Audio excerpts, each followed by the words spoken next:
আসসালামু আলাইকুম। আজকে দেখাচ্ছি খুবই দুর্দান্ত স্বাদের চিংড়ি মাছ দিয়ে ডাল, মসুর ডালে পেঁয়াজু। আমরা এখানে পরিমাণ মতো মসুর ডাল নিয়েছি, ১ বাটি পেঁয়াজ নিয়েছি, সামান্য একটা কাঁচামরিচ কুচি নিয়েছি, আধা চামচ লবণ, আধা চামচ হলুদ গুঁড়া, আধা চামচ জিরা গুঁড়া, আধা চামচ আদা বাটা, আধা চামচ রসুন বাটা, ১ চামচ হচ্ছে মরিচ গুঁড়া, আধা চামচ ধনিয়া গুঁড়া, আর পরিমাণ মতো দিয়েছি কিছু চিংড়ি। সব কিছু আমরা একসাথে মাখিয়ে নিব।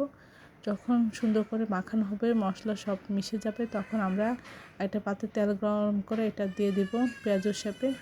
খুব বেশি তেলের এখানে প্রয়োজন হয়, এক পাশ ভাজা হলে উল্টে অপর পাশ আমরা ভেজে নিব।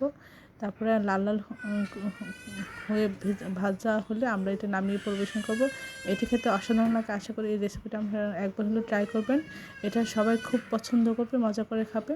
সবাই আমার চ্যানেলটি লাইক এবং শেয়ার দেবেন, সাবস্ক্রাইব করবেন, প্রিয়জনকে বেশি বেশি করে শেয়ার দেবেন। আমার চ্যানেলে সব রকম রান্নার রেসিপি রয়েছে, সেগুলো